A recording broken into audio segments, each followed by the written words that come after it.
who is Charlotte Perry. Love is so important to me. I'm someone who loves love. Mountable, yeah. I can't learn accounting.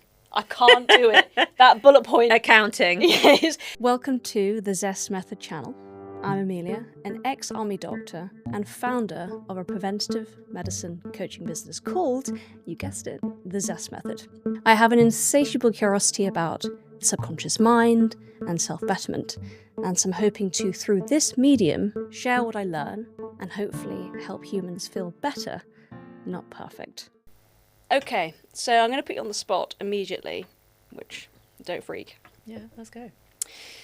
So I get constantly asked by my counsellor, who is Amelia Evans? So I want to ask you, who is Charlotte Perry?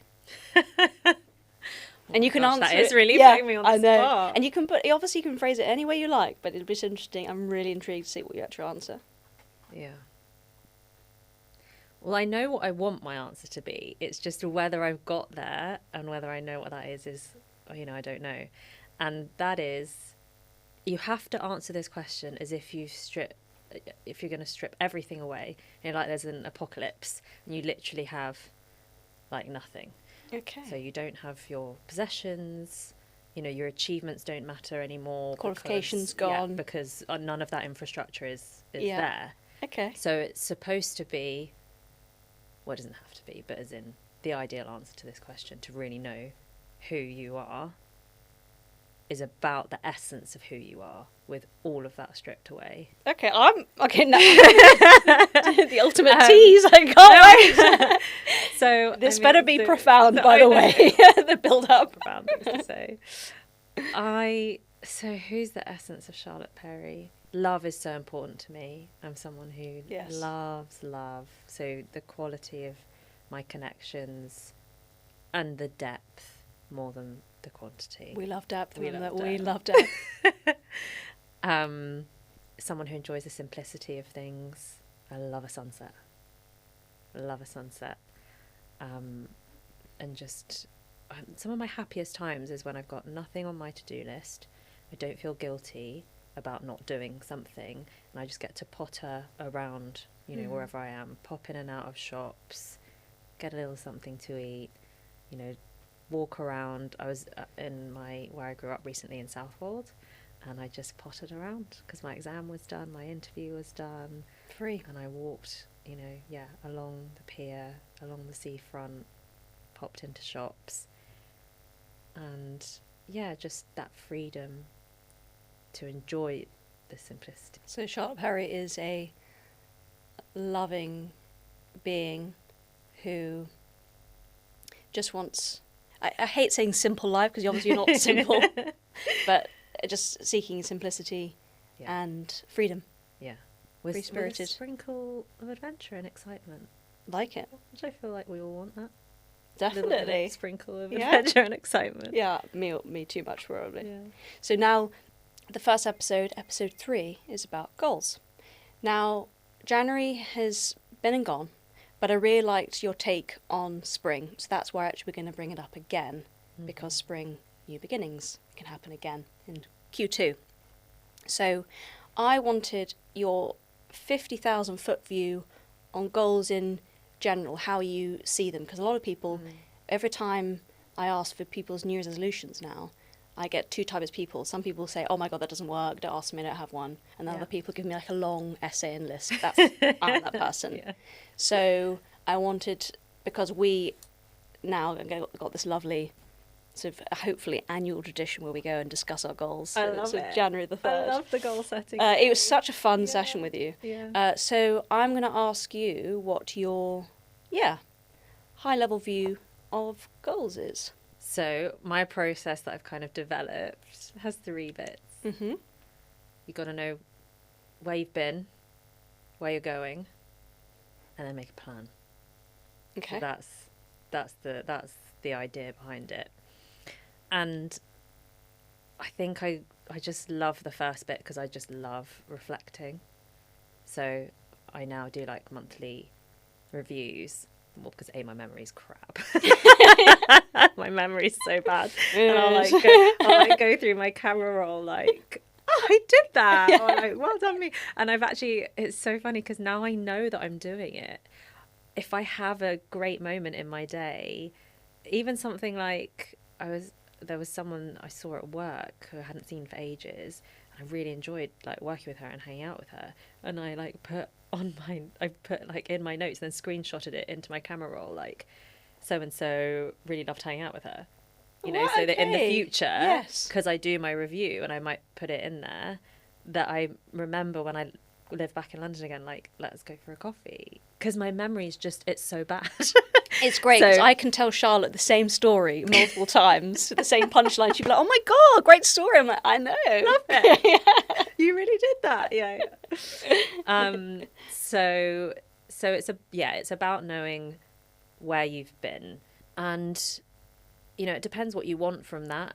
Because if you're going somewhere completely new, then the kind of things that you want to think about are, okay, for example, what's holding me back? Classic one. Being very true to you know, really, really, really true to yourself and just saying, okay, come on, what did we do this year, or, you know, in the last quarter, or what did we want that we didn't do? Yeah. And what was holding me back? And let's get really brutally honest with ourselves. Because it is that procrastination that's the most insidious. Yeah. We all have it to some degree. Yeah. Okay, interesting. So finding out what you wanted and what held you back from doing that. Looking back's a really good way of figuring out what drains your energy and what you don't want. Yeah. And that's quite good because maybe different seasons of your life will bring different things, and then you get different perspectives of, I really didn't like that. I mean, simplistically, looking at medicine, you know, you have different rotations. And you're like, oh, I really didn't like that in orthopedics. And then when I went to GP, I really loved this, but I didn't like that about it, you know? So just kind of looking there. To really interrupt, it's interesting how part of your identity you didn't mention that you're a doctor. And nor did I. Like, no, screw that. We're not interested in that qualification. That is not my essence. Yeah. That is part of my achievements. Yeah, well, some medics medic. That is their core and their identity, and we love them for it. Right? Kudos to you, but that's completely detracted from your point. No, not at all. But to illustrate the point, you know, you just look at different areas and you're like, okay, what did I take from that? Because I suppose the principle is looking forward. You want to have less of what drains you and more of what lights you up if you're looking for self-betterment and a more fulfilling life, right? So I love how you just get that in there. You've read my mission statement. You've done your homework. I'm contributing to the vision. Yeah. Well, I totally resonate with that because we've discussed in the past, and a lot of my friends say to me, you know, how do you manage to juggle all your friends, etc. It sounds as if I've got loads, but there comes a point where suddenly there are so many social commitments or work commitments or life commitments that you are running out of space and time for, and also emotional capacity for. And so what I use as a really good barometer is if I have some sort of work due or a friend coffee booked in my calendar and I see it coming on the horizon and I feel deflated or I don't want to go, I can't be bothered to go, then I know that work commitment or that person that I should be seeing should probably not remain in my life much longer because it drains my energy. And that sounds, of course, really harsh, but it is true that you can only spread yourself so thin. Yeah. And so whenever I have someone in the diary I'm going to go see, and you either walk away feeling empowered or you cannot wait to see them again, then for me I think, then this is here to stay. So 100%. That's what I think, or that's what I'm hearing from you. Yeah, the choice is, because life and time is finite, and so you have to pick what brings you life and energy and what you enjoy. Yeah. For sure. That's a little sneak peek preview for episode 4. Yeah. So looking back, and there are loads of resources out there to think about how you want to look back and what you're going to gain from doing that. Because it can be some detriment in a way. I often find that you just revisit the same stories and tell yourself the same stories. Yeah, sometimes it can be an unhelpful loop to get into. Yes. Because I know I keep really interrupting my guest, but I've got so much to say to you always. But I really loved this analogy I once heard on the podcast and then read it in a book from another resource, where if you can imagine a fresh pieced, bit like when you went skiing the other day and then Dolomites had had a dump of snow and there just were completely sort of no track marks. and that when you first have a memory or experience, the skis go down the piste and they cause these one track marks. And then of course when you do cross country skiing, you have to go through, you follow the same tracks, because otherwise if you go off piste on the two little skis, it's just a nightmare. So sometimes with these unhelpful faults or these negative loops, every time you ski down the same track, you're strengthening the neural circuits in your mind, and they get deeper and deeper and more entrenched, making it all the more hard to carve new paths. And so that's why I sometimes think, and I've definitely done the same, where I look back and I sort of play the victim and don't take any responsibility, and I'm like, oh, why did that happen to me, and I wish it worked out this way. And I think the ski tracks, you just sort Make new paths. Why are those new paths? Yeah, let's go off piste. So, and then create maybe new positive connections. I love that. Please proceed. No, so then once you've got a kind of firm idea of where you don't want to be again, you then think, okay, so where am I going to go then? And a very simple way of doing that is the categories thing that we did. Yes. Where you just get 8 or so categories. So finance, kind of social life. I know. Finance. I found myself a man in finance. Yeah, you did. 6'4". Yeah. Excellent. Distracted? Relationships, and that can be broken down into your intimate relationships, family relationships, friends, and any kind of goals you want there. Hobbies, like self-care stuff. So for me, in this kind of 6-month break, like I really want to do things that really make my heart sing. You know, I don't. Bit of a chatter. Yeah. No, that was one of the first activities, just to kind of sidestep, because I went to. That's how we met, by the way, dancing. Just got great moves.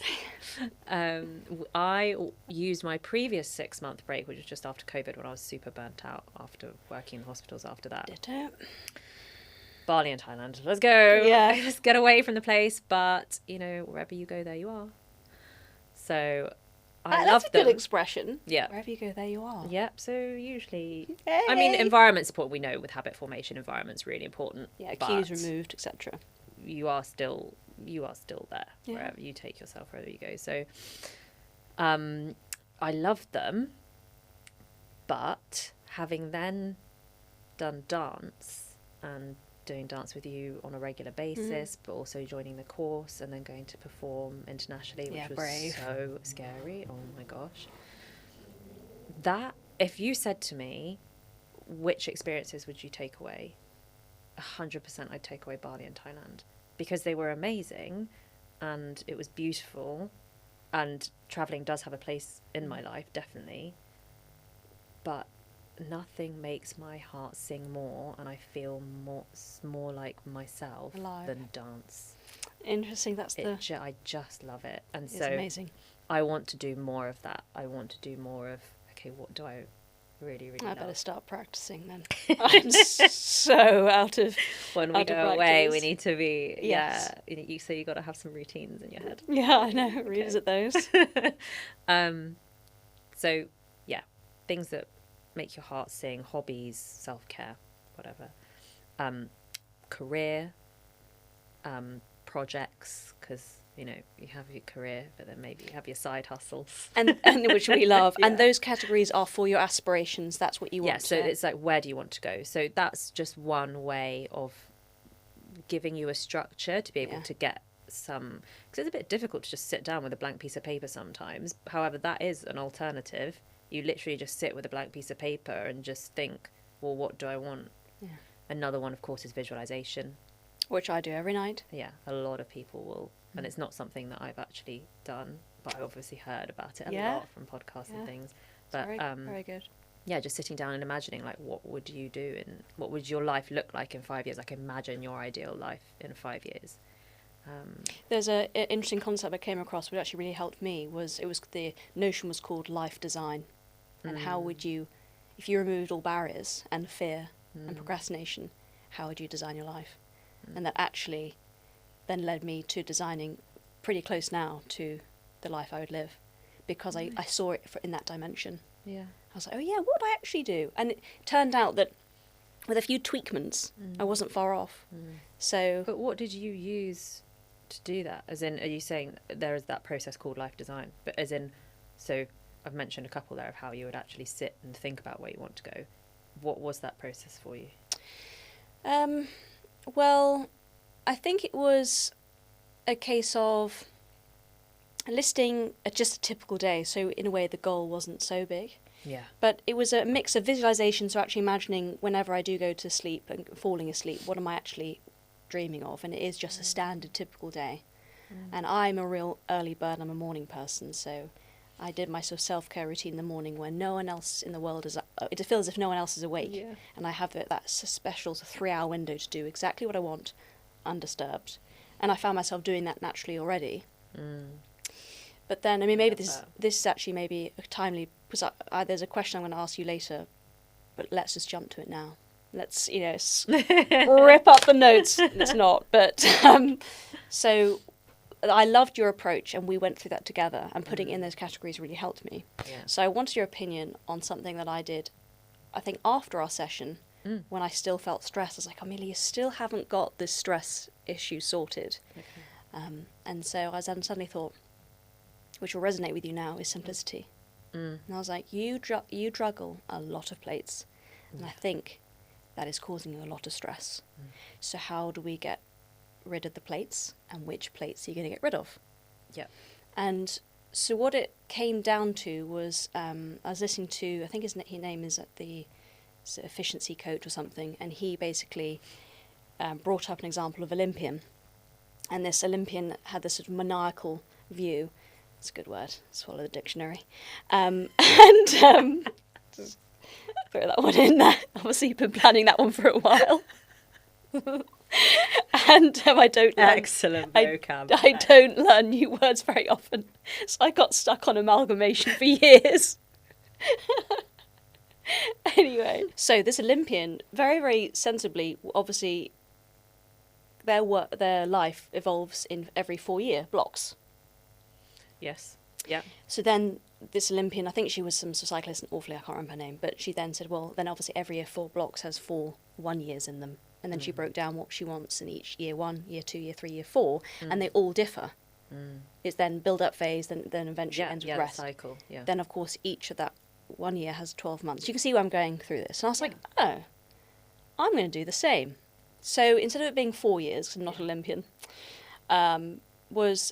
I just chose the target of 40 years old. Yeah. And I thought, well, that's giving away my age. 7 years away. I thought, okay, let's break it down into 7, 8 years. I can't do the maths. And I worked backwards. And I was like, right, so when you are 40, when you're visualising and designing your life, what does that actually look like? And I suddenly thought, oh, it's actually very, very simple.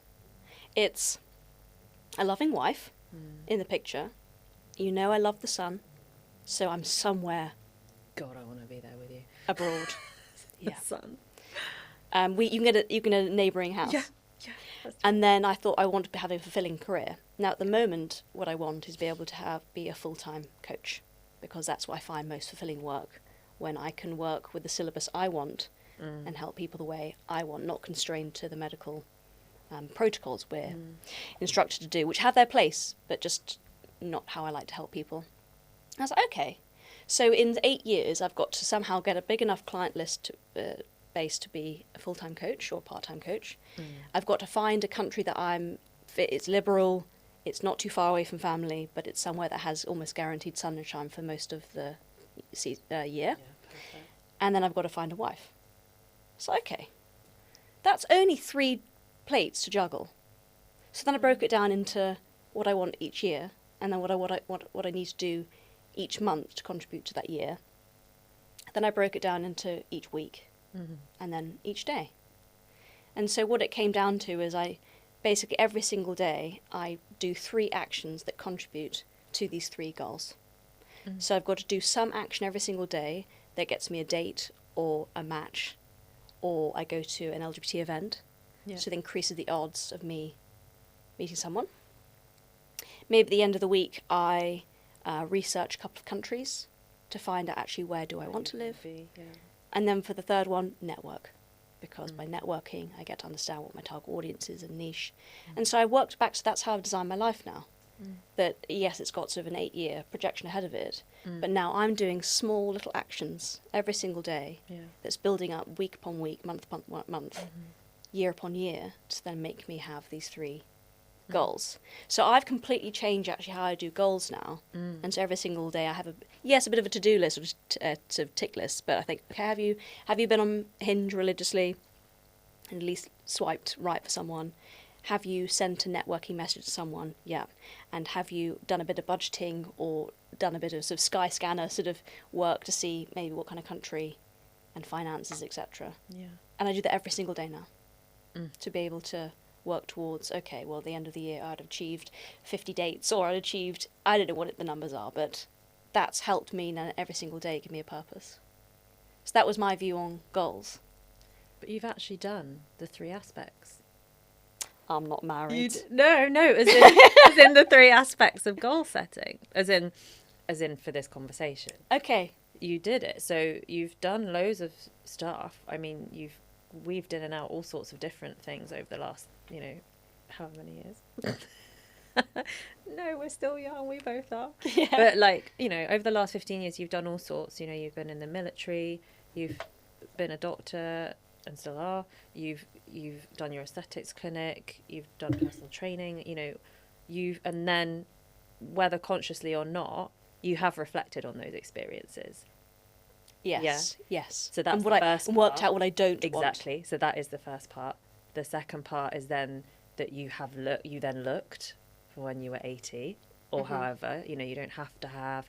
You can decide how far you want to look into the future, but absolutely agree and would advise people to look that far, because we never know when we're gonna go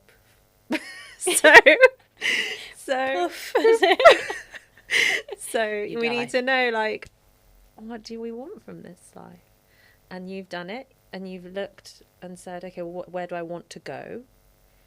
And now you're making the plan. You have made the plan. You do it every single day. Yeah, every single week. But you've taught me this, though. What's so important when you're making the plan is the small steps. Yes. The small, actionable steps. Otherwise, that's where procrastination kicks in, and it's insurmountable. I can't learn accounting.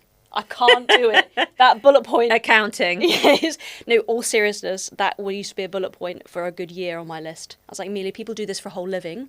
They take this qualification over years, and you have the audacity to think you can learn accounting in one afternoon. So that got bent eventually. And I did the same. I'd be like, Thursday, neurokits. Yeah.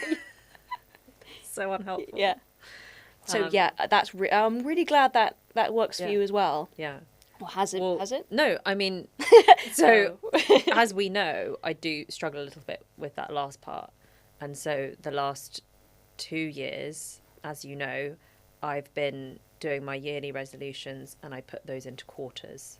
Not resolutions, but as in my goal setting time. I look at what I want to do, and then I actually try and put that into quarters. And I was actually reflecting that does take away a little bit the spontaneity of life. I have no spontaneity. Because you literally know what your life is going to look like over the next year. Yeah. Like all the things that I said that I was going to do in Q1, I've done them all. Like my Q1 looks exactly like my Q1 looked on our goal setting day. Yeah. It's not even funny. But that's what it's supposed to do. Yeah. But is there anything wrong with that? Well, not necessarily, but I was just reflecting that I was like, I haven't, Because I don't think that would, just because you hit every single target within Q1, it doesn't mean that on a random Wednesday, when your boyfriend says, let's do this, you probably would.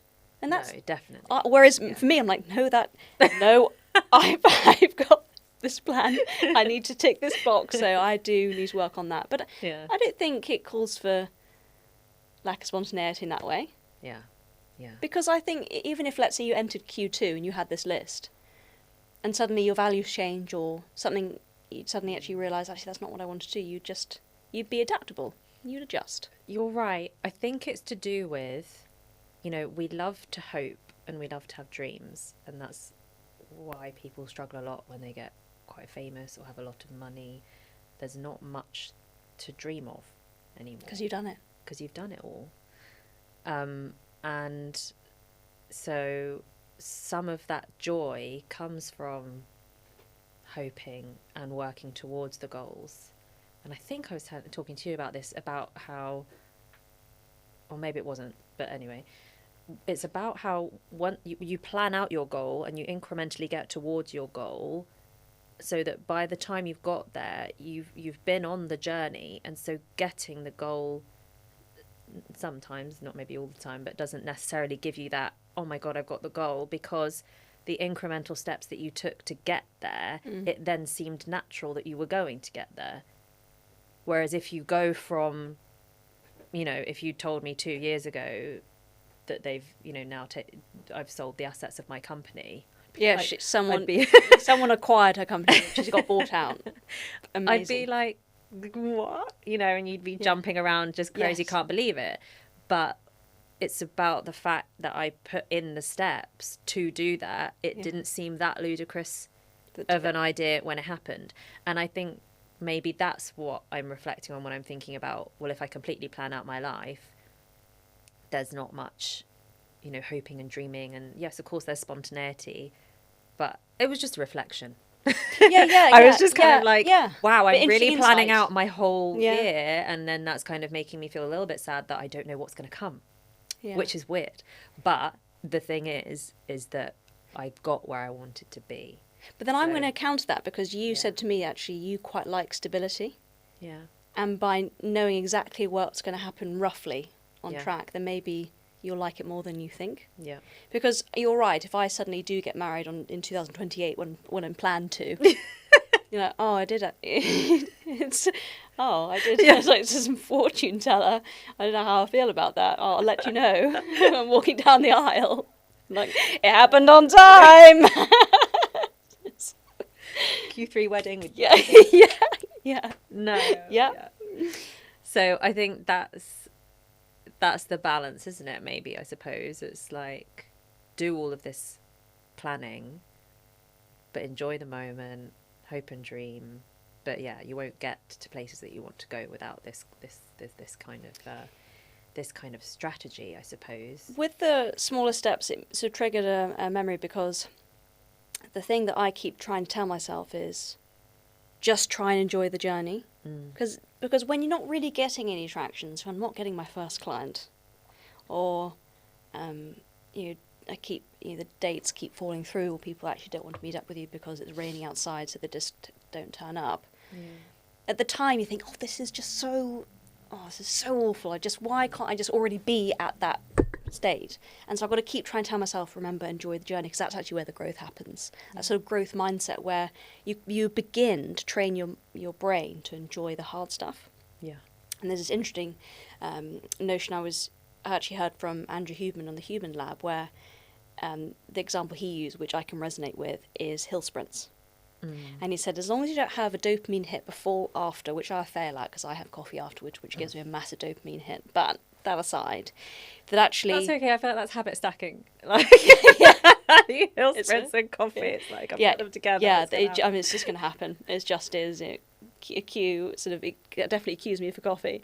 But when I'm doing the hill sprints, of course, it just feels horrendous. The lactic acid, and you can't breathe, and then afterwards, of course, you're just on the top of Primrose Hill and you're looking across the whole of London, and the sun's rising and no one else is really around. It's just a massive high.